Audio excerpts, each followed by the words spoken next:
Então, boa noite, queridas amigas, queridos amigos, estimáveis convidados ou contatos, que espero estejam muito numerosos hoje nesta palestra que novamente a gente está, esta semana estamos novamente com um assunto novo, um tema novo, e fizemos um certo suspense com o título, né, com Noite Tenebrosa, o Alvorecer Radiante. Então, explicando um pouco, é que já faz algum tempo, ou melhor dizendo, muitos anos, que indivíduos, governos e a sociedade humana em geral, todos estamos passando por crise ou crises, uma após a outra. Mas ninguém, nem os escritores de romances de ficção, esperava uma pandemia como a coronavírus, que conseguiu mudar tudo de uma maneira tão abrupta e radical. Os eventos dos últimos 3 meses já nos mostraram e ensinaram que não somente esta crise vai durar ainda muito tempo, mas que vai causar outras crises e calamidades, crise econômica, crise social, crise de saúde, e com tudo isso, quem vai sofrer mais são as classes mais pobres e vulneráveis. Estamos atravessando realmente uma das noites mais tenebrosas que a humanidade já viveu, e fica difícil ver a luz do fim do túnel. Mas muitos estão esperançosos, embora outros sejam pessimistas. Enfim, o que nós precisamos é realmente um pouquinho de conhecimento da história da evolução da humanidade para entender em que momento da história humana nós estamos vivendo e quais são as oportunidades que nós temos, porque não há noite tenebrosa que não acabe com o nascer do novo dia, e nós todos estamos esperando esse novo dia, ou melhor dizer, novo mundo. Por isso que decidimos convidar nosso amigo Iraj Yatrari para ser nosso palestrante hoje e nos explicar um pouco quais são esses problemas, essas crises que a humanidade está passando nesse estágio da sua evolução. E vou apresentar, vocês todos conhecem bem o Iraj, mas rapidamente vou dizer que ele é mestre em engenharia eletrônica pela PUC do Rio de Janeiro e bacharel em administração de empresas. Atua no campo de compliance, na iniciativa privada, na área governamental e nas organizações não governamentais. É coach credenciado pela International Coaching Community, além de outros títulos e iniciativas na área dos direitos humanos e do serviço à humanidade. Então, querido Iraj, seja bem-vindo. É o nome completo dele, que vocês também conhecem, Iraj Roberto Yatrari. Mas, como somos assim muito amigos, podemos chamar ele também de Iraj. Iraj, por favor, seja bem-vindo.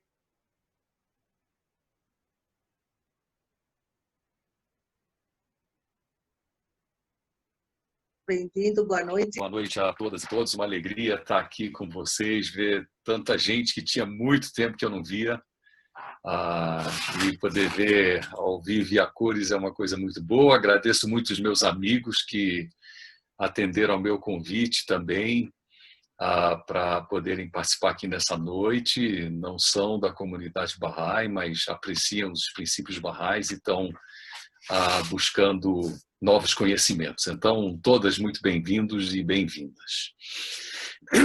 Bom, Dona Guite fez uma apresentação que praticamente foi, digamos, um spoiler da fala de hoje, né? Porque ela deu as dicas todas do que eu poderia dizer, mas eu vou mudar um pouco o rumo da prosa. Existe uma coisa interessante que nós sabemos prever através da leitura das estrelas, dos astros no céu, né? E pelo passar das horas, que a noite ela tem um fim e que o dia vai chegar, né? Isso todos nós sabemos, a gente não precisa nem ter o mínimo temor de que a noite é sucedida pelo dia. Mas no caso da realidade social humana, existe um fator. A noite pode se prolongar se nós não agirmos. Isso ninguém espera, porque a gente acha que, bom, se vai acontecer essas coisas todas horríveis e se amanhã certamente o sol nasce e vai chegar, eu talvez não precise fazer nada. E eu não preciso me preocupar, então, com muita coisa, já que o sol nasce de qualquer maneira, né? Mas o sol da realidade social nesse planeta, ele pode ter o seu nascimento postergado, se nós não agirmos. Então, não é líquido e certo que uma manhã maravilhosa está por chegar, apesar de que a noite tenebrosa seja aquilo que nós estamos vivendo. Nós precisamos agir. E se nós não agirmos, nós vamos protelar e protelar o nascimento desse novo dia, e também vamos sofrer consequências, né? Não quero ser muito apocalíptico nem alarmista, mas essa é a realidade. Os ensinamentos barrais nos dizem que nós temos dois caminhos a seguir. Ou fazemos nascer um novo dia através de um ato de vontade coletiva, um ato de vontade consultiva, é o que diz o órgão supremo da comunidade Bahá'í, a Casa Universal de Justiça, numa mensagem linda da década de 80, olha só, 1985, 86, essa mensagem chega ao mundo e até hoje nós estamos postergando a decisão de, por um ato de vontade coletiva, um ato de vontade consultiva, sentarmos e resolvermos fazer com que essa noite tenebrosa ela tenha um fim, ou, dizem os escritos barrais, essa manhã gloriosa, esse dia novo vai chegar e nós teremos que passar por horrores inimagináveis. Pensem em horror. O que os escritos barrais dizem que esses horrores podem ser inimagináveis. Então, nós temos uma escolha. Nós podemos fazer uma escolha. Não é só esperar o relógio bater 6 horas da manhã e dizer agora o sol vai nascer. Então, está tranquilo, não tem problema. A gente segura a noite tenebrosa, mas logo, logo o sol nasce. E aí é que está o nosso grande desafio. Essa percepção de que o mundo está passando por uma tempestade de inédita violência, a violência dessa tempestade é muito grande. Isso já na década de 40, o bisneto de Bahá'u'lláh Shoghi Effendi alertava, dizia, olha, tem uma tempestade de inédita violência que vai varrer a face da Terra. Ele diz, essa tempestade varre atualmente a face da Terra e ninguém sabe de onde ela vem, nem para onde ela pode nos levar. Porque é realmente um fato. Né? Nós estamos vendo a humanidade passar por altos e baixos. Né? Nós passamos por um período que marcou a história humana como um dos períodos da Idade Moderna, né? Dos mais tenebrosos possíveis, que foi a Segunda Guerra Mundial, com o Holocausto, 6 milhões de judeus foram dizimados, outros tantos milhões de ciganos e outras etnias foram dizimadas. O mundo disse que estava preparado, então, para dar um fim nisso, iniciar uma nova época na história humana. Nós começamos a perceber uma transformação realmente no discurso da humanidade, passada a década de 50, 60, 70, 80. Nos anos 80, todos nós dizíamos, agora o mundo muda. Agora chegou a época de conseguirmos estabelecer a paz. Mas, estranhamente, a partir da década de 90, em seguida, nos inícios dos anos 2000, e agora em 2020 que nós estamos, o que nós estamos vendo? Um mal-estar profundo na sociedade humana. É, mais uma vez, a Casa Universal de Justiça que nos diz isso. palavras dela, um sintoma claro da intensificação do mal-estar da sociedade é relacionado ao constante declínio do discurso público, aonde rancor e inimizade estão brotando. Nós nunca vimos, nós não imaginávamos, na década de 90, nem no início dos anos 2000, né, que um tal de Facebook ou Instagram seriam capazes de mudar radicalmente a nossa percepção de mundo. Por que existe tanto esforço no planeta, né? Não é só aqui no Brasil que se está falando sobre fake news e tal. Isso é um movimento mundial, porque o mundo está despertando de que a manipulação da informação está levando todos nós, indiscutivelmente, a essa situação de rancor e inimizade, refletindo pontos de vista polarizados, partidarizados. Então, essa noite tenebrosa, que nós imaginávamos que amanhã estava próxima de acontecer, o que é que nós estamos percebendo? Com o despontar do novo século, do século XXI, todos os avanços que nós tínhamos visto começaram a regredir. Nós dizíamos no início dos anos 2000 que nenhuma opinião socialmente responsável, novamente eu estou usando essa noite só quase que palavras da Casa Universal de Justiça, que é o órgão supremo da comunidade Bahá'í, e que sempre faz análises muito precisas sobre a situação do mundo. A Casa Universal de Justiça dizia no início dos anos 2000 que nenhuma opinião socialmente responsável era capaz de defender racismo, sexismo, nacionalismo ou manutenção da pobreza.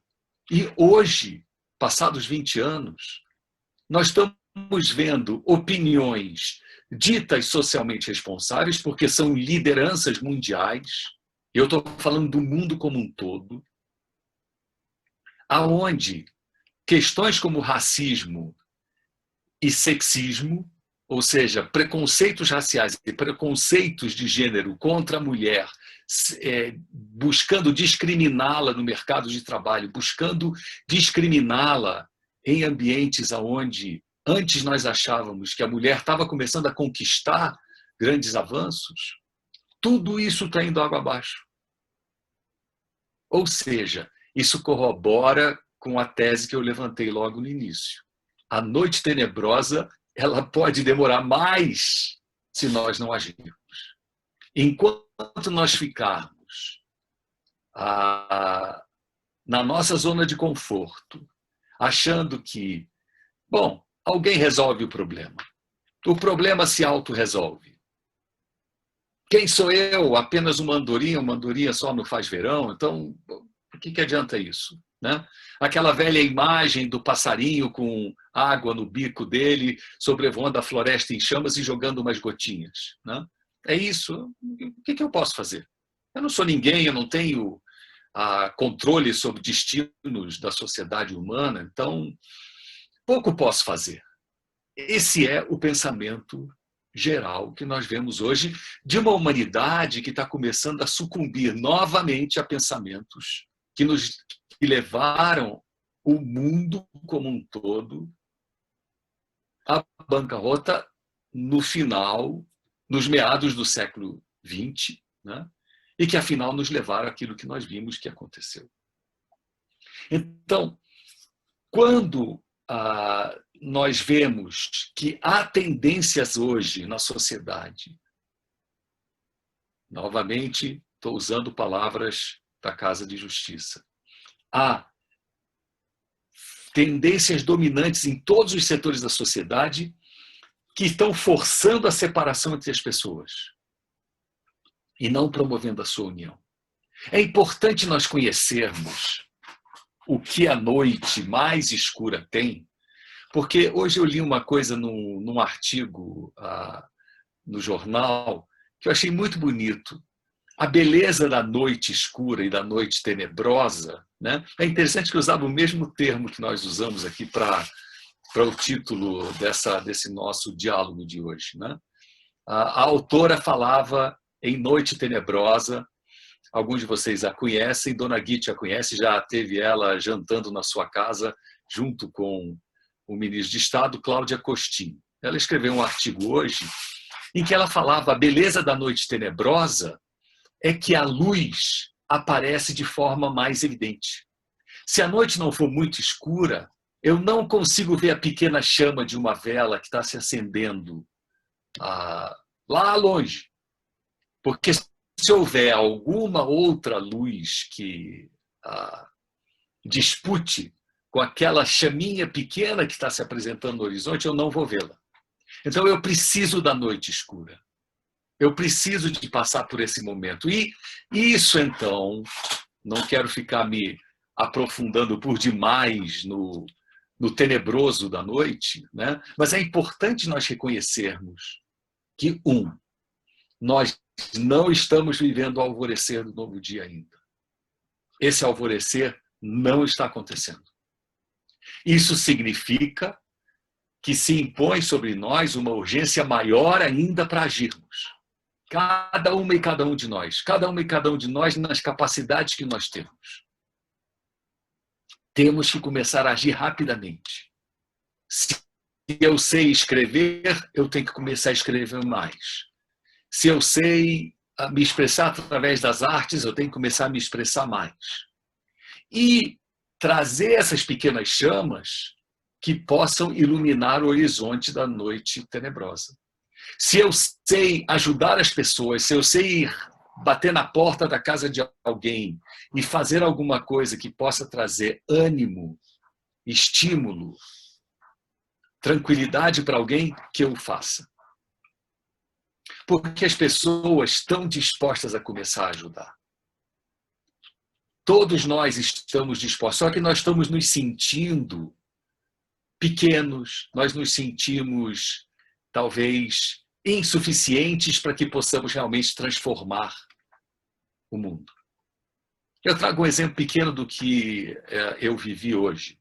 Aqui em Perinópolis, cidade onde eu moro, nós iniciamos um grupo de WhatsApp, eu e mais 2 amigos. Somos 3 que iniciamos essa ideia. Que seria um grupo de WhatsApp aberto para qualquer pessoa que precisasse de ajuda durante a pandemia. Tínhamos começado com a ideia de que as pessoas idosas que precisam de alguém que vá ao banco fazer um pagamento, que precisam de alguém que vá a uma farmácia buscar um remédio, que não estão em condições ou estão temerosas de ir até o mercado para fazer suas compras, que alguém possa... Então, o grupo de quem precisa se juntava com o grupo de quem se oferece a fazer alguma coisa. E hoje no grupo, uma jovem, mãe de 2 filhos, expressou no grupo a tristeza e o temor dela, porque ela, aqui a cidade vive da indústria do turismo, né? E ela está desempregada, ela vivia do trabalho numa pousada, as pousadas todas fecharam, demitiram todo mundo, e ela, com muita vergonha, disse: eu estou prestes a ser despejada, porque eu não tenho como pagar meu aluguel. Esse era o pedido dela, o pedido de socorro. Vocês não são capazes de acreditar, em questão de minutos, começaram a aparecer na tela do grupo recibo de depósito na conta bancária dela, com doações de 50, 100, 150, até que se completou o valor que ela precisava para pagar o aluguel dela. E talvez até tenha sobrado um pouco. Isso todos nós podemos fazer. Todos nós podemos ajudar alguém. Todos nós podemos servir. Mas quando nós nos sentimos impotentes, incapazes, porque aparentemente a escuridão da noite pesa sobre nós, nós nos paralisamos. E é, na verdade, uma paralisia que não tem sentido, porque nós temos os poderes para podermos nos movimentar. Então, eu trouxe esse exemplo para falar, por exemplo, de um dos grandes males dessa noite tenebrosa, que é a pobreza global, né? Pobreza essa que agora, nesse período da pandemia, se evidenciou mais e mais e mais. muitos de nós, né, eu coloco assim no geral para que ninguém se sinta, ele está falando comigo. Não, muitos de nós não tínhamos ideia do que significava o nível de pobreza que é viver numa favela. Porque dizer que é importante o distanciamento social e é importante lavar as mãos, o cara vai lavar a mão com que água, se não água corrente, na favela? Onde você viu encanamento em favela? De onde vem a água? A água vem em baldes em muitas favelas. Não pensem em favelas Paraisópolis, em São Paulo, ou Rocinha, no Rio de Janeiro, que já estão um pouco mais evoluídas. Pensemos nas favelas em Pernambuco, em Alagoas, e outras também aí em São Paulo mesmo, Rio de Janeiro, Belo Horizonte e tal. Agora que as pessoas descobriram que não há água corrente numa favela, agora que as pessoas descobriram que o distanciamento social é impossível num barraco de 10 metros quadrados, com um telhado de zinco onde bate o sol e a temperatura interna chega aos 40 graus. Como você quer mandar alguém ficar dentro de casa? Fica dentro de casa como? Então, a pobreza se evidenciou. A pobreza se evidenciou agora, as próprias autoridades governamentais descobrindo que o número de pessoas que vivem do trabalho informal era muito maior do que se imaginava. Veja-se pelo número de pessoas que pediram os R$600 de auxílio. Né? Então, a pobreza foi desmascarada. Né? E essa pobreza, com a pandemia, aumenta mais ainda. Muito bem. Quais são... Depois nós vamos falar sobre as saídas. O fundamentalismo religioso.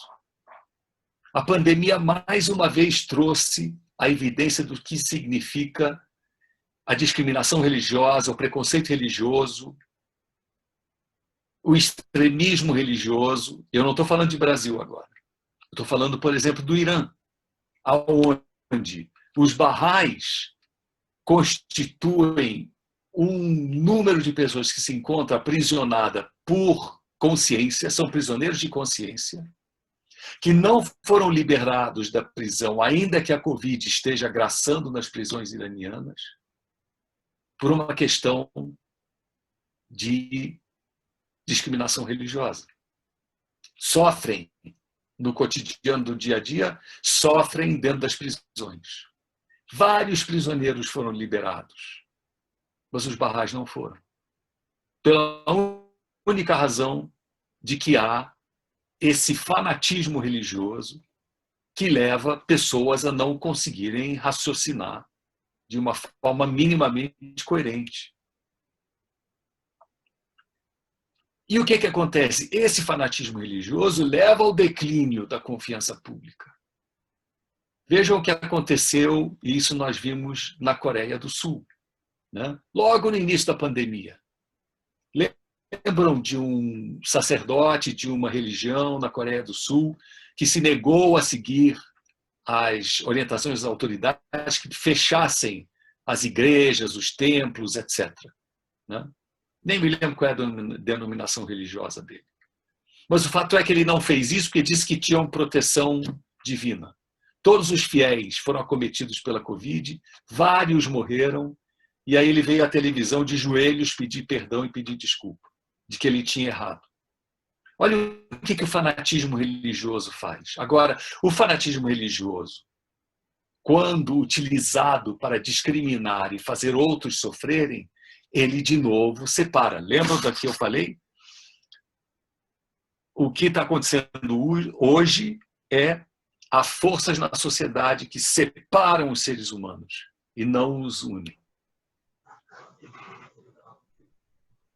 Então, trazendo só esses dois exemplos, e a gente pode falar mais sobre nacionalismo. O que aconteceu com o nacionalismo agora, de novo, posto a descoberto pela Covid? Né? Países em conflito por pura ideologia nacionalista. No momento em que os países deveriam se unir. mas não é o que a gente está vendo. Então, sofre a Organização Mundial de Saúde, sofre o sistema das Nações Unidas, sofrem os países e, pior, sofrem os nacionais desses países que lá se encontram e que não conseguem ter auxílio e apoio mundial porque o planeta não consegue entender o que significa uma atitude de cooperação, né? Então, nós estamos vivendo uma noite tenebrosa. Essa noite tenebrosa está aí posta. Agora, qual o antídoto? Qual a luzinha de uma vela que é capaz de nos iluminar? Isso Bahá'u'lláh trouxe há quase 2 séculos atrás. Mais precisamente, 177 anos atrás. Qual é o antídoto para tudo isso? É o reconhecimento de que nós constituímos uma única família humana, uma única raça humana, uma única unidade humana. Enquanto nós não formos capazes de reconhecer isso, o mundo não for capaz de reconhecer isso, nenhuma das soluções apresentadas como saída milagrosa ou estratégica para que os problemas mundiais se resolvam vai acontecer. Então, qual é o nosso papel? Nós que estamos aqui essa noite, juntas e juntos, né? Acredito que cada uma e cada um de vocês, ao ouvir essas palavras que eu falo, e quando eu falo em unidade, isso logo toca no coração de vocês, independentemente da religião de cada uma e cada um, independentemente da sua crença espiritual, podemos ter até entre nós aqui algum amigo que seja ateu, mas independentemente de qualquer crença que você tenha, o fato de que nós constituímos uma única família humana e que soa absurdo essa única família humana, essa única raça humana, não existem raças no plural, né? Ela não for capaz de um momento como esse, de um teste como esse que está aparecendo, tirar proveito desse momento para definitivamente entender que o respirador que vai fazer salvar a vida de um homem negro é o mesmo que vai fazer salvar a vida de um homem branco, de um chinês, de um japonês, de um alemão, de um africano, de um brasileiro. Que a mesma vacina que vai ser capaz de ser descoberta, ela é única para todos os seres humanos. Então é interessante isso. Nesse momento de pandemia, nós somos capazes de entender que nós somos iguais. Não sei se vocês já viram isso no Facebook, Instagram. É muito legal. São várias caveirinhas colocadas numa fotografia. Então tem caveira, homem, caveira, mulher, é a mesma caveirinha.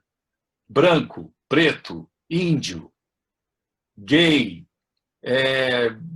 E você vai mudando, mas todas as caveirinhas são iguais.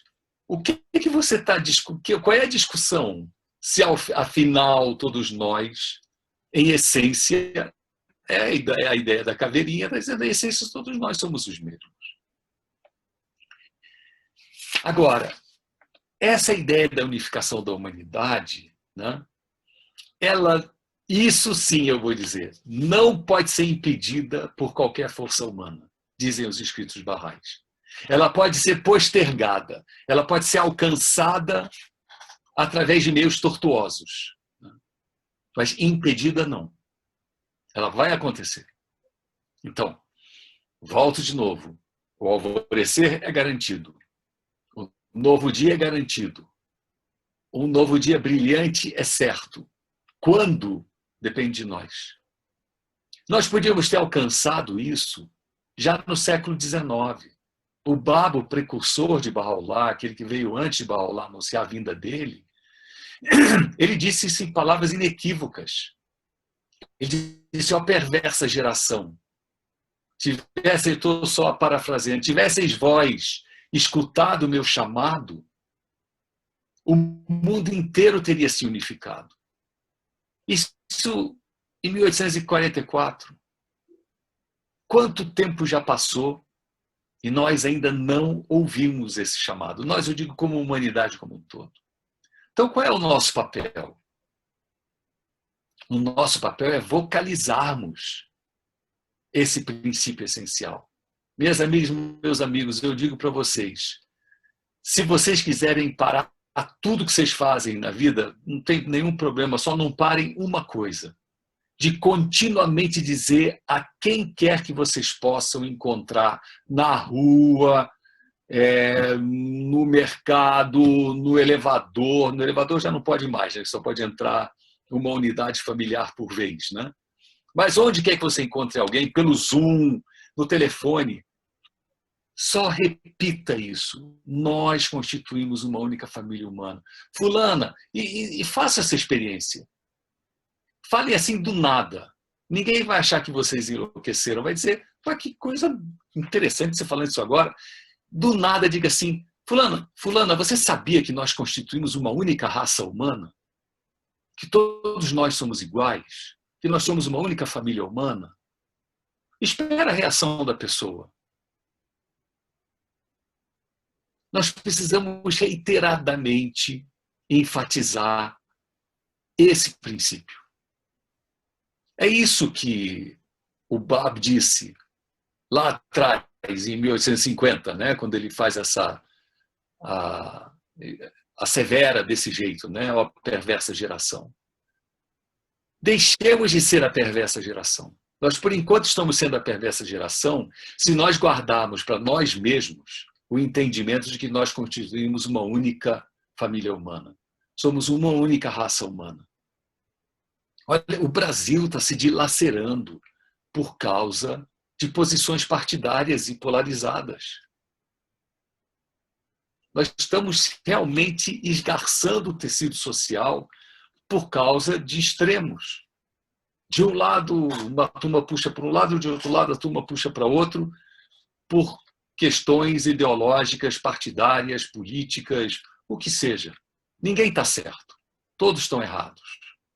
Porque em uma família, isso tem um texto muito bonito de Abdu'l-Bahá, que circulou até agora recentemente pelo Instagram, no Facebook, muito bonito. Ele diz, numa família, quando alguém passa fome, o resto da família faz o quê? Fica parado olhando. Eu estou de novo parafraseando, não são as palavras dele, tá? Mas essa é a síntese da ideia que Abdu'l-Bahá diz. Imagina uma família de 5 pessoas na casa, um está passando fome. O que fazem os outros 4? Correm para socorrê-lo, correm para socorrê-la. Não existe isso de deixar passando fome. Se um está errado no que fala, o que se faz numa família? Parte-se para a ignorância, para a disputa e a controvérsia, ou você se silencia? Quando você vê que um diz alguma coisa e não vai adiantar muito. Então, o que está por trás disso tudo? Está por trás disso uma postura de amorosidade. Quando nós colocamos em prática uma postura de aproximação amorosa com quem quer que seja, mesmo que essa pessoa tenha ideias absolutamente contrárias às suas, mas se você for capaz de ouvi-la, ouvi-lo, acolhê-lo, acolhê-la, todas essas diferenças desaparecem. Difícil? Claro que é difícil. Não é fácil, porque nós nos acostumamos a uma posição de contenda, né? De fazermos valer os nossos pontos de vista. Então, essa aceitação incondicional da unicidade da humanidade é o elemento central que nós estamos buscando. E é o elemento em torno do qual giram todos os ensinamentos de Bahá'u'lláh, né? E não só a relação entre as nações se resolve, mas como a relação intranacional se resolve também. E a relação entre nós e todas as pessoas que nos cercam. Agora, se de um lado, né, entre as nações, para que essa noite tenebrosa chegue ao fim, para que talvez os 5 grandes elementos que nos impedem de alcançarmos a verdadeira paz e o verdadeiro alvorecer, isso está naquele documento que eu falei, a promessa da paz mundial. Os 5 são superação do racismo, superação dos extremos de riqueza e pobreza, superação do nacionalismo, da contenda religiosa e da igualdade entre homens e mulheres. Esses 5 elementos, se nós conseguimos superar as distâncias entre riqueza e pobreza, nos vermos como uma única raça humana e não mais através da ótica do preconceito racial, se vermos que todas as religiões são uma só e a contenda religiosa e o extremismo religioso chegar ao fim, se nós vermos, como Abdu'l-Bahá disse, a humanidade como um pássaro em que uma asa é o homem e outra asa é a mulher, e em igualdade de condições, homens e mulheres trabalharem pelo futuro do planeta. Agora eu me perdi no 5º, mas eu já tinha falado os 5, eu estava agora exemplificando. Mas, enfim, se esses 5 desafios forem vencidos, né, vencer esse desafio... Foi a racial, eu esqueci a racial, ótimo. Então, não nos vermos como diferentes, né? E olha, eu diria assim, na questão racial, que está bastante em voga hoje, né?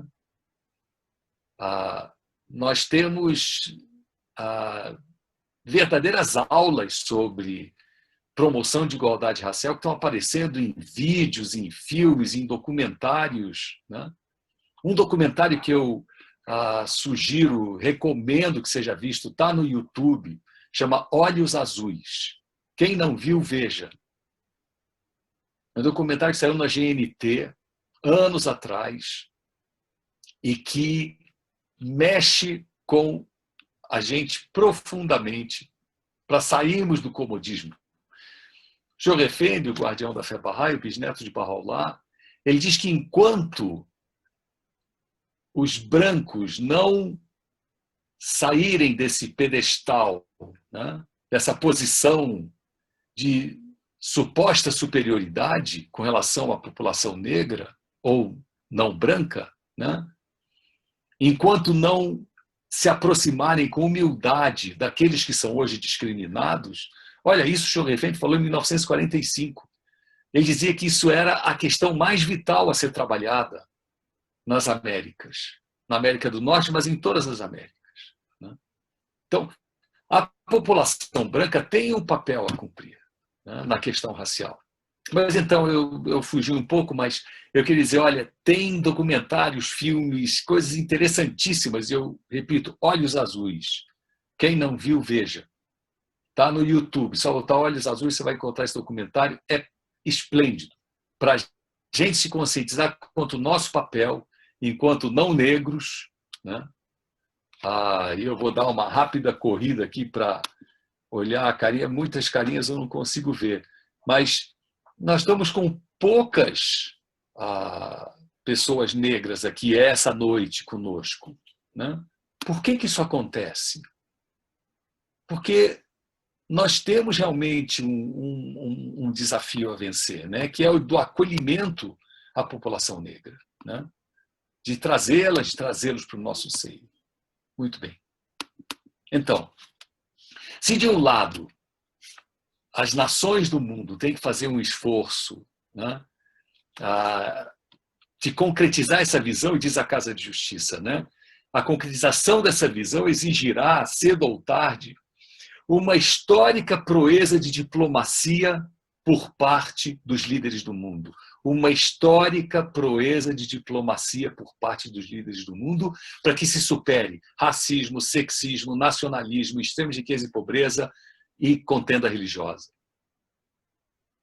O que se exige de nós? É fazer com que essa vontade seja suficiente, ela apareça. Porque a Casa de Justiça diz que, infelizmente, no mundo hoje, a vontade desse esforço diplomático é ainda insuficiente. A humanidade está presa numa crise de identidade. Qual é o nosso papel? Ajudarmos os outros a verem. Qual é o nosso papel? Despertarmos os outros. De novo, encontrou uma pessoa e diz: fulano, tudo bom? Sabe que eu ando refletindo sobre uma coisa que eu queria compartilhar com você. Você vê como nós somos uma única família humana? O planeta é um só país. A humanidade, cidadãos desse único país, como disse Baha'u'lláh. Não precisa nem dizer como disse Baha'u'lláh, só dizer isso. Precisamos redespertar a humanidade para isso, para que rapidamente nós saiamos dessa noite tenebrosa, né? Então, o estabelecimento da paz é uma incumbência para a qual toda a humanidade é chamada. Não é só o papel dos líderes. O papel dos líderes é o esforço diplomático, como disse a Casa de Justiça, para que se reúnam. Qual o nosso papel? Criar a massa crítica. Fazer com que isso seja dito, dito, redito e cada vez mais dito. Agora, para isso, nós precisamos trabalhar diferentes dimensões da sociedade humana, né? Uma primeira dimensão são as crianças. Como eu trabalho esses 5 elementos com as crianças, né? Eu vou ter que dedar uma amiga minha que está aqui presente hoje. Ela é autora de literatura infantil, a Masa.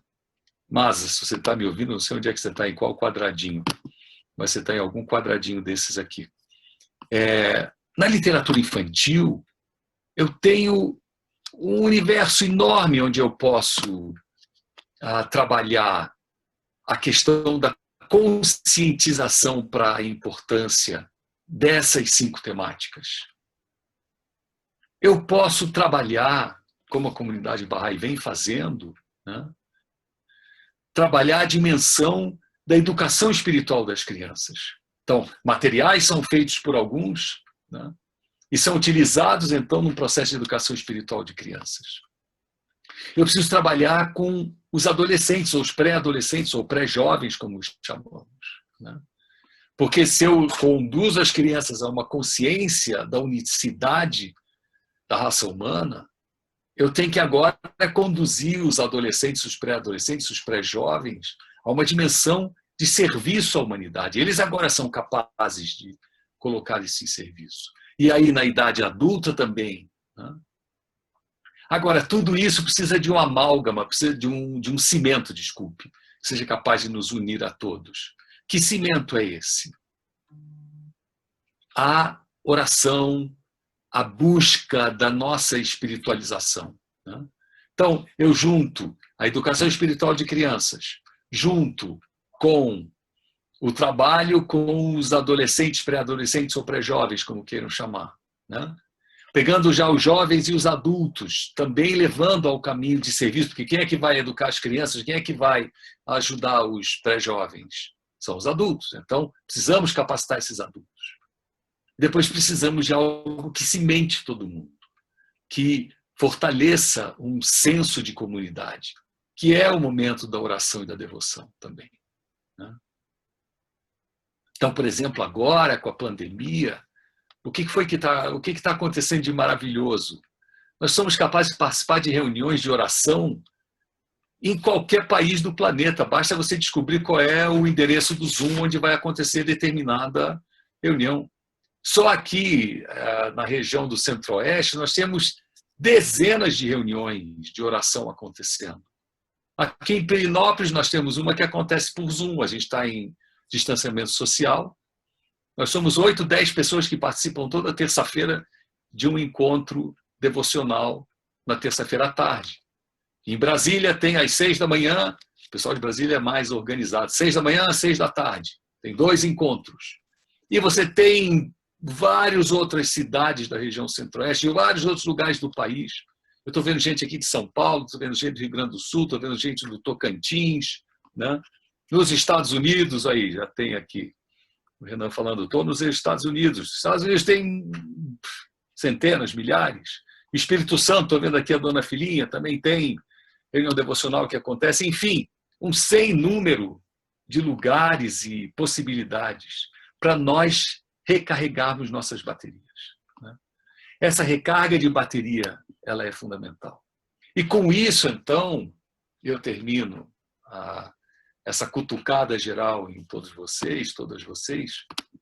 Com isso, então, eu começo a perceber a beleza da noite tenebrosa, que era aquilo que a Cláudia Costin falou no artigo dela hoje. Eu não tenho uma noite tenebrosa. Eu vejo ela como parte de um processo onde as velhas estruturas vão ruir, né? Mas eu tenho aquela lampadinha acesa que eu consigo iluminar alguma coisa, chamar a atenção de pessoas para virem ficar umas próximas das outras. E com isso, nós vamos aumentando o nosso número, vamos aumentando aqueles que compreendem o significado da unidade. Vejam, dois conceitos diferentes. A unicidade da raça humana, ou seja, nós somos uma raça humana só, unicidade é só uma. Mas precisamos trabalhar em unidade.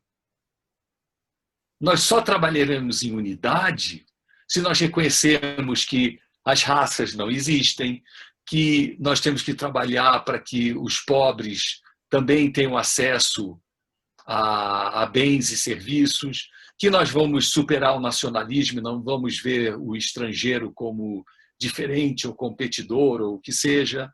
E pouco a pouco nós vamos entendendo que resolvemos as 5 questões num espírito de unidade. Então, minhas amigas, meus amigos, a noite de hoje... estou feliz, estou vendo uma amiga que acabou de entrar aqui, a Sônia. Bem-vinda, Sônia. Ainda que a gente esteja no finzinho, mas agora que eu vi você aqui, bem-vinda.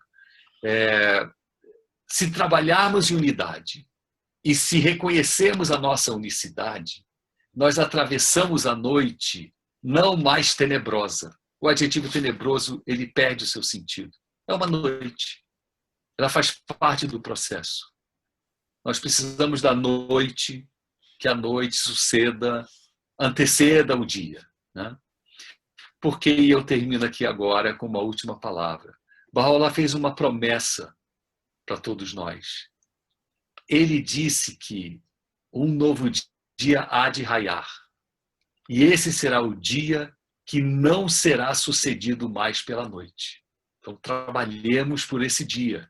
O dia que não mais será sucedido pela noite. Claro que é uma figura alegórica, né? Mas é a alegoria que nos diz a humanidade está conhecendo agora, talvez, o mais fundo do poço nesses últimos séculos, 2 séculos, talvez, né? Mas agora ela será capaz de sair disso e encontrar um dia que não mais conhecerá a noite. Muito obrigado.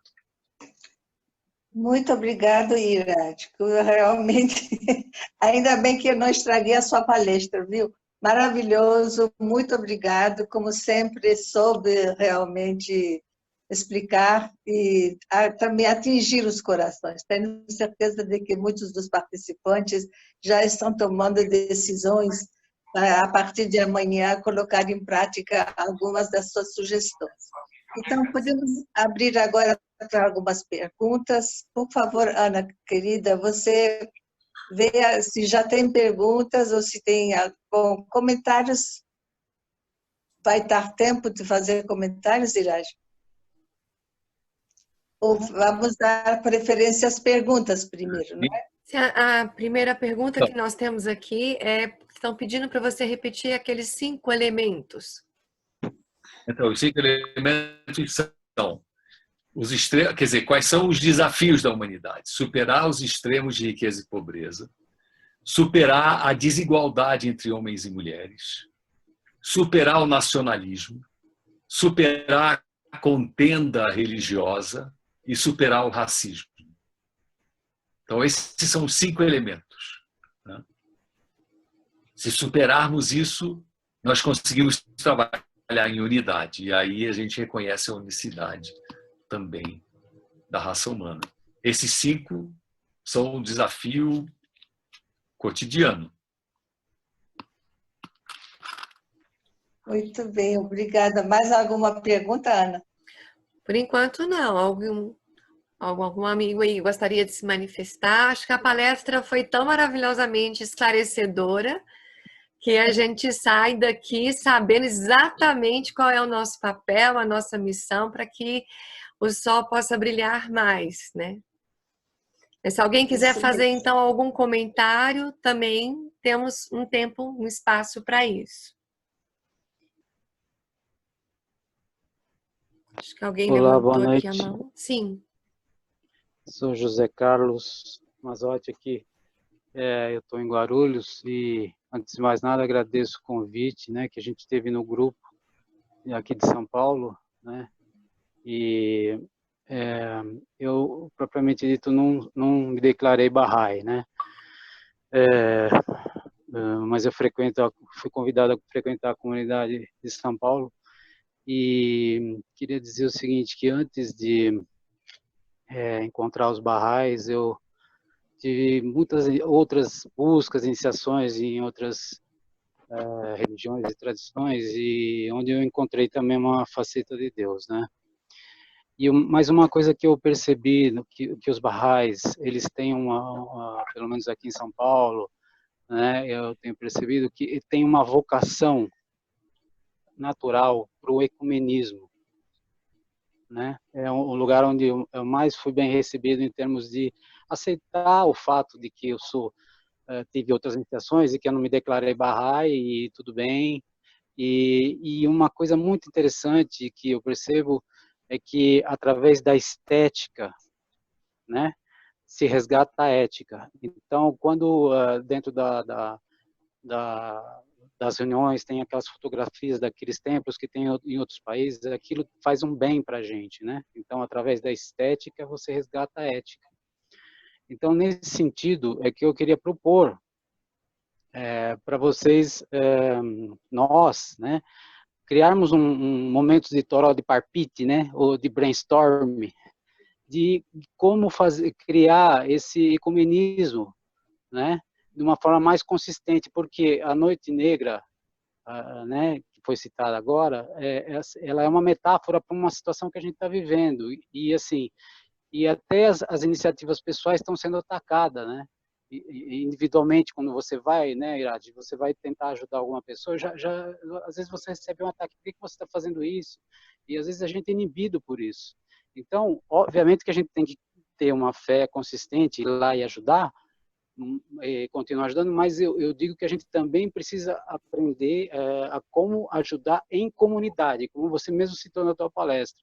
E eu acho que a comunidade Bahá'í, pelo menos o pouco que eu vi, assim, está deixando passar essa oportunidade, porque ela tem uma vocação natural, entendeu? E me dispõe até a ajudar a fazer essas pontes, mas obviamente vocês também têm seus contatos aí, e não de uma forma sistêmica, né? Eu acho que assim, primeiro tem que ser uma coisa bem artesanal, né?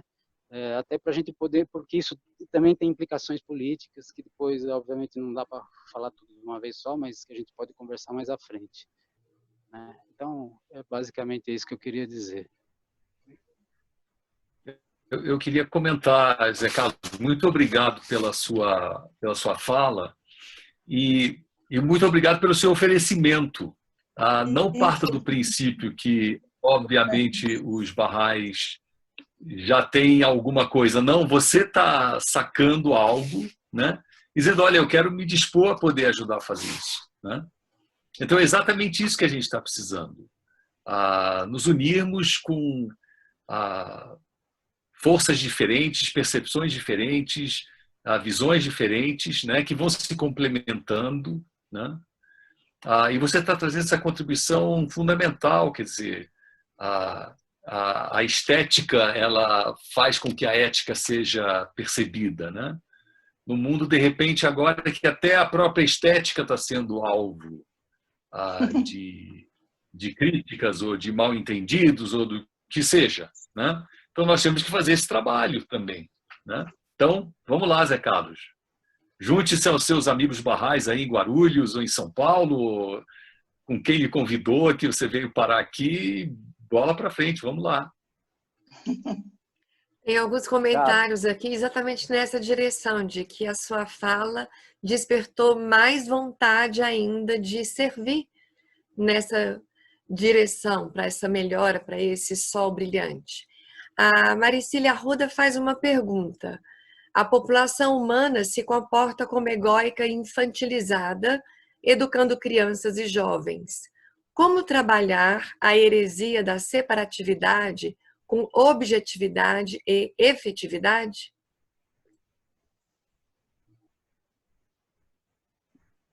Olha, agora foi um soco no estômago para todos nós, né? E por que eu digo soco no estômago? Porque nós não podemos ensinar aquilo que nós não vivenciamos, né? Paula mesmo diz isso, né? Quem quiser ensinar a minha causa, que antes ensine a si próprio. O que quer dizer isso? Se eu quero falar em unidade, se eu quero falar em unicidade, se eu quero falar em atitudes de transformação, se eu quero falar em um novo mundo, eu estou vivenciando esse novo mundo, então eu preciso me olhar no espelho primeiro, né? E tudo aquilo que leva ao meu autoconhecimento tem que ser agora valorizado, né? Nós precisamos nos conhecer melhor. Nós não nos conhecemos, né? Nós nos perdemos, muitas vezes, nos enredando numa perspectiva de que nós estamos isentos dos problemas que apresentamos aos outros, né? Precisamos superar o racismo. Eu faço aqui um desafio a cada um de vocês. A comunidade Bahá'í participou, no início dos anos 2000, de uma campanha que se chamava Onde você guarda o seu racismo? A pergunta não era você é ou não racista. Eu estou partindo do princípio que você é racista, sim. Onde você guarda o seu racismo? Porque enquanto eu não faço essa pergunta a mim mesma, a mim mesmo, eu não consigo fazer uma autoavaliação de onde eu tive uma atitude racista. É feio a gente ficar dando exemplo de si mesmo. Eu vou dar um exemplo meu, que eu vivo, quando falo de palestra de racismo, eu apresento esse exemplo. Estou numa roda com amigas e amigos, aparece uma amiga minha, negra, eu apresento ela e digo, essa aqui é a minha amiga fulana, ela é engenheira, trabalha no órgão tal do governo federal. Aí todo mundo olhou, como vai, muito prazer, tal coisa, papapá. Depois ela me chamou no canto e falou, vem cá, Irade, você não me falou a profissão dos outros.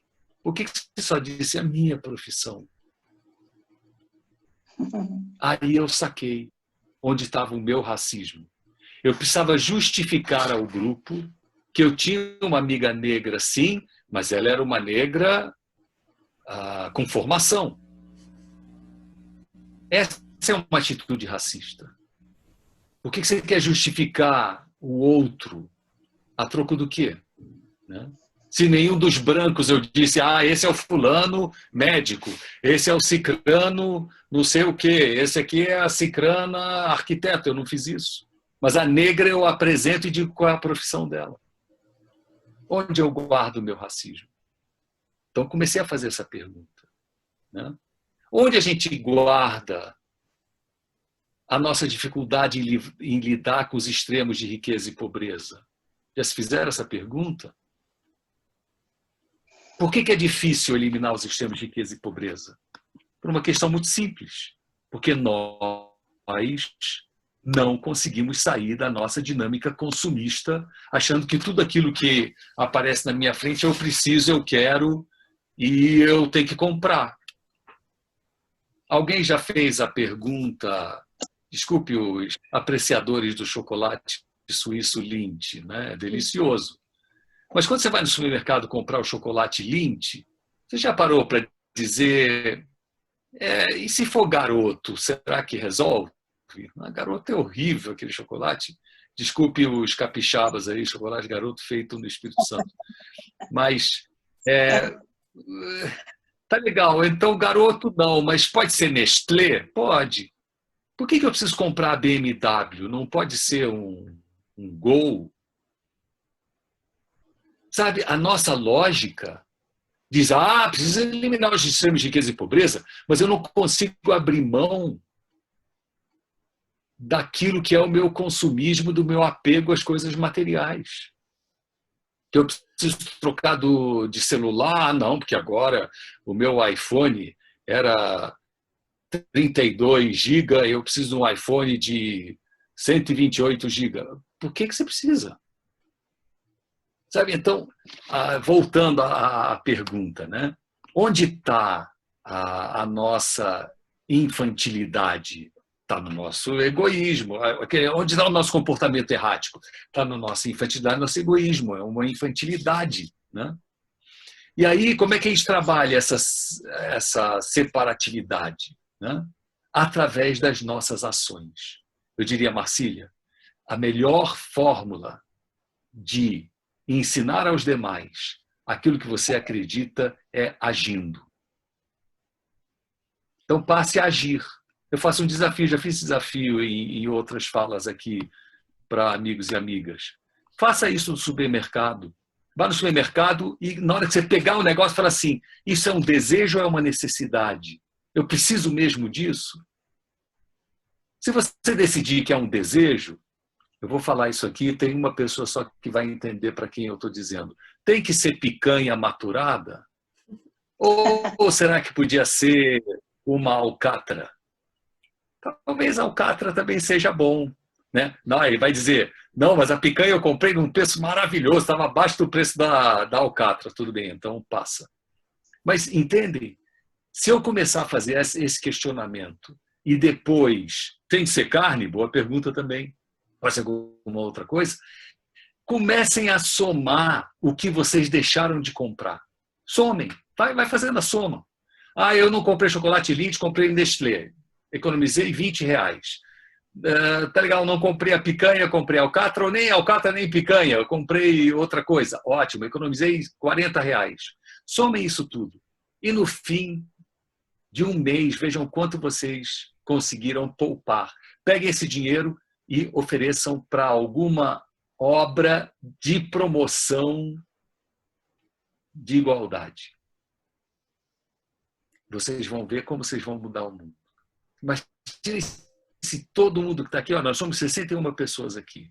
61 pessoas brincando, em cada ida ao supermercado vão economizar R$40. Brincando. Só dizendo, não, isso aqui não é necessidade, é um desejo, só eu queria esse biscoito, mas não é também tão vital. Tá? A cada supermercado, nós estamos falando de economizar R$2.400 às 60 pessoas aqui.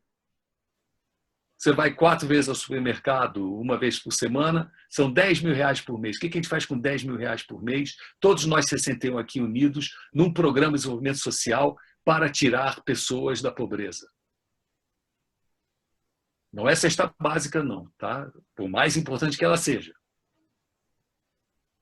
Mas é o poder tirar as pessoas da pobreza através de processo educativo. Então, olha como a gente consegue, através da nossa ação, fazer isso. Desculpe, eu falei demais. Tem algumas perguntas aqui. Tem uma que o José Henrique Beirão fala o seguinte, ele lembra a afirmativa da Casa Universal de Justiça, que recentemente disse que o mundo está em grande tumulto. Ele quer saber, na sua opinião, se esse tumulto que aflige a humanidade abrevia ou posterga a nossa inevitável unicidade/unidade da humanidade? Grande Zeco, obrigado pela pergunta. José Henrique Beirão, vulgo Zeco, lá de Floripa. Não, o tumulto, ele é necessário, eu disse, ele faz parte do processo, eu preciso do tumulto. Né? Porque existem 2 processos em curso, um de desintegração e outro de integração. O processo de desintegração na humanidade está em curso. As instituições políticas, econômicas, sociais estão ruindo uma após a outra.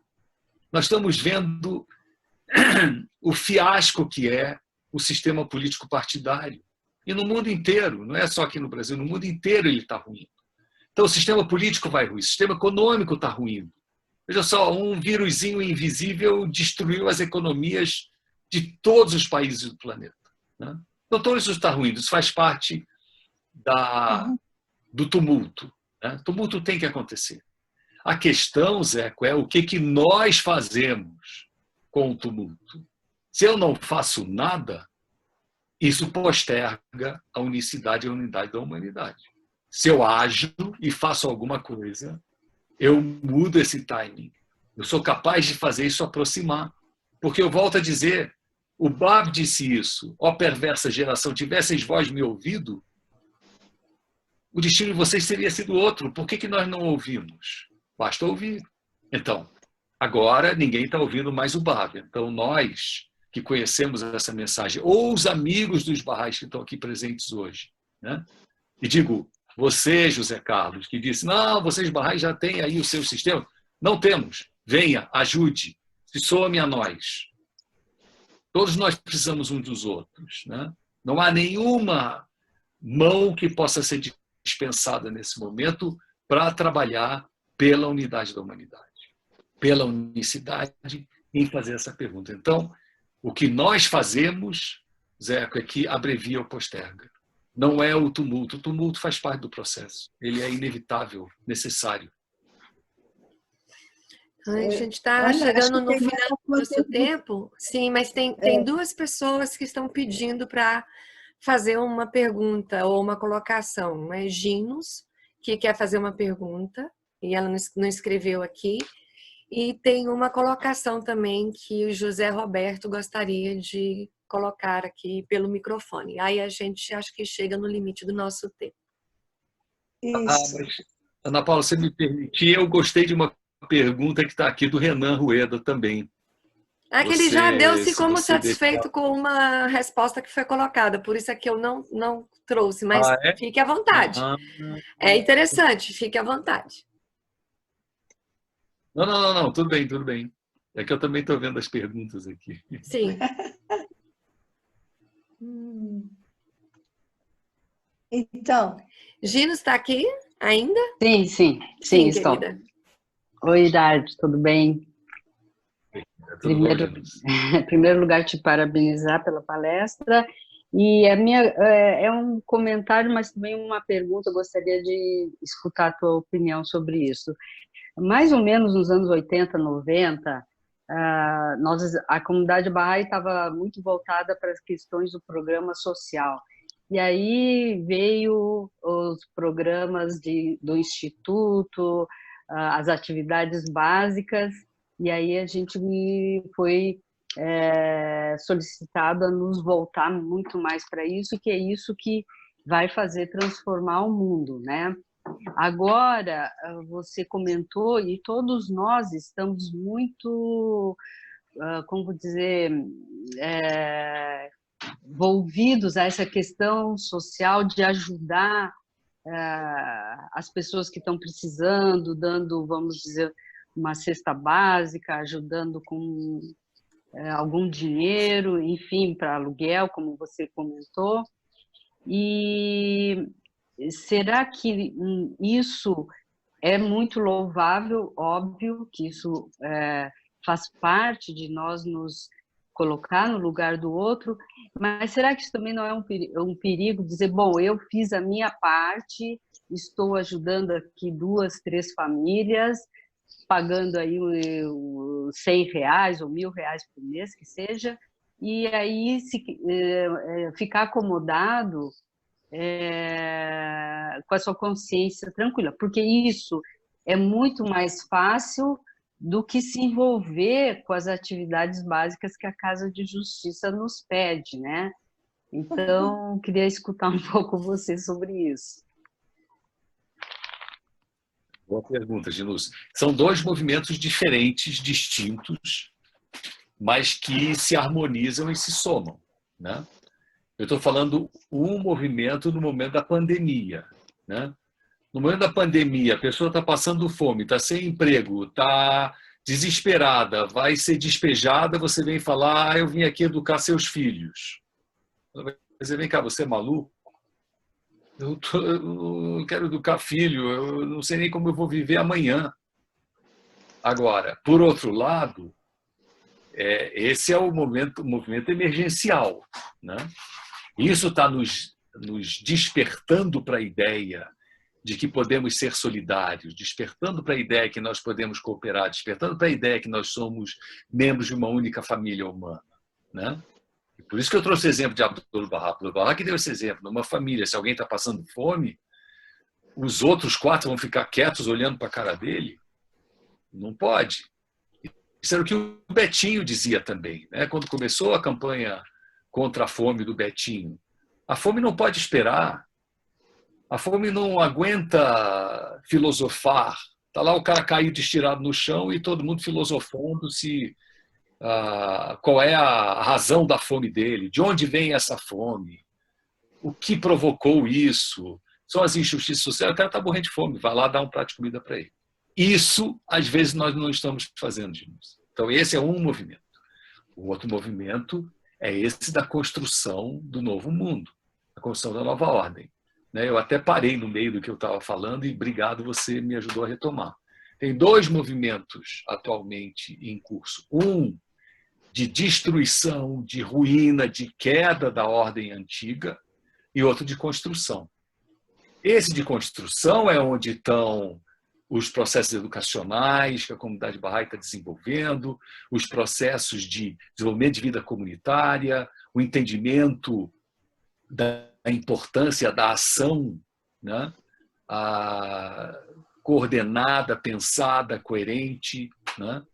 Então, a ação social ligada à forma como eu me expresso e faço os discursos e ligado à forma como eu expando o entendimento da humanidade de que estamos vivendo uma época da vinda de um prometido, que é Bahá'u'lláh. Então, esses 2 movimentos se complementam.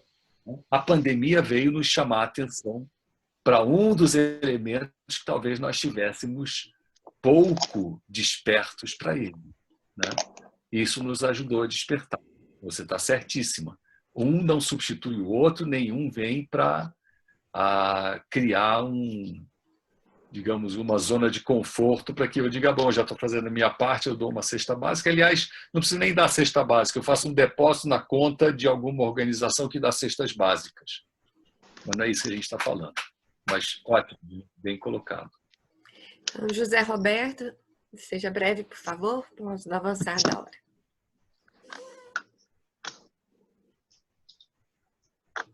Nós estamos te ouvindo. E eu acho que você não ativou o seu áudio.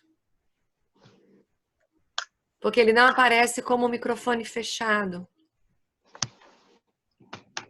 Agora. Agora fechou. Agora vai. Agora abre. Agora tenta falar. Não estamos te ouvindo. Então, talvez você escreva. Não estamos conseguindo te ouvir, infelizmente, querido. Tudo bem. Tem vários comentários bem interessantes. Irade, se você está lendo aí e tiver mais algum que você queira abordar para fechar, fica à vontade. Eu queria só falar sobre uma questão bastante polêmica que o Renan levantou, Renan Rueda levantou, que fala em igualdade, não seria um preconceito, sistemas de cotas para negros, né? E eu acho que isso merece, dentro da discussão da dinâmica do racismo, né, que a gente vê, que isso está trazendo agora para a gente uma percepção maior, né? Eu queria propor que houvesse uma... Eu acho que vai haver, na verdade, não? Eu já estou fazendo spoiler, porque Dona Guite já deu uma dica de que no início de julho isso é propaganda, isso você pode fazer. Propaganda, eu mesmo esqueci. Junto com Gabriel Marques, nós vamos fazer uma dupla sertaneja e nós vamos falar sobre a questão racial no Brasil. Eu quero convidar o Renan para estar presente, se eu não me engano, no início de julho, né? Vai ser anunciado. 3 e a de questão julho. das cotas, 3 de julho. A questão das cotas, Renan, vai ser debatida lá também, para a gente ver se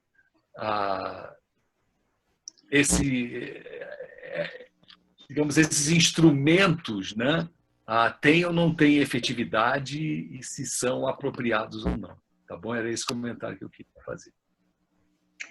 Irade, eu queria também anunciar que semana que vem teremos uma palestra com Luiz Henrique Bus, então eu espero que os amigos que nos honraram com a presença possam também estar conosco semana que vem. E lhe agradecer mais uma vez pela bela palestra. Parece que a maioria está muito feliz e estão agradecendo também através de mensagens. Obrigada pela participação de todos, um grande abraço e até semana que vem, se Deus quiser. Queridos amigos, quem quiser abrir o microfone para dar tchau, agora está liberado, fazer aquela farrazinha do fim. Agora o meu microfone voltou a funcionar. Parabéns. Ô, José Roberto. Boa noite, obrigada, gente. Obrigado, muito obrigada. Foi muito boa a palestra. Tchau, gente. Boa noite. Boa noite. Tchau, Irade. Tchau. Abraço a todos. Obrigado, Irade. Obrigada a presença de todos. Obrigada, Irade.